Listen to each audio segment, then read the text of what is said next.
भाग्य खेलुची सिंदूर खेला सीरियल देखिबे जबरदस्त। जेजेमा से औषध खाई पिलांक परी हेबे। वर्षा को देखि से सबु सत कथा कहिबाकु जाउथुबे। सेई समय रे मामुनी खेलुथुबो। तापरे जेजेमा मामुनी सह खेलिबे। एपटे डॉक्टर आयुष को कहिबे लिपिका ठीक अछि, से बहुत गुणवान झियो।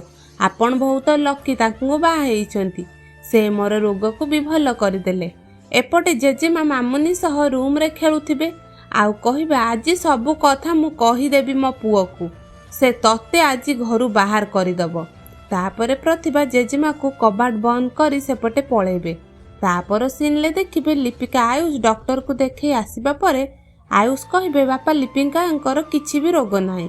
तापरे प्रकाश कहिबो ताहाले लिपिका सब जानी सुनी करुथिला। प्रतिभा कहिबे लिपिका घरर समस्तंकु जानी सुनी हैरान करुथिला, से एते स्वार्थपर झियो। तापरे लिपिका कहिबे बापा मते आउ गुटिए सुजोग दियंतु। सेही समय रे जेजेमा रूम रु गुटिए आवाज सुना जिवो, जग फुपाड़ीबार। समस्ते रूम को जिबे। प्रतिभा कहिबे मां मना करिसंती तांको रूम को जिबाकू, तांकरे सोइबारे डिस्टर्ब हबो। तापरे आयुष कहिबो एई रूम रु साउंड आसुथिला, आमे चालो टिके कबाट खोली देखिनबा जेजेमा भलो अछंती कि नाही। तापरे समस्ते रूम को जाई देखिबे सेतेबेले जेजेमा सोई पड़िथिबे। तापर सीनले देखिबे लिपिका क्षीर गरम करुथिबे। प्रतिभा कहिबे मामुनी को जार क्षीर देई आसीबु। लिपिका कहिबो मु गले अपा रागिबे। प्रतिभा कहिबे टिके टिके करी संपर्क को जुड़ा जाए। तापर प्रतिभा लिपिका को कहिबे मो पेट खराब अछि, तू हेंगु टिके खोजी दे।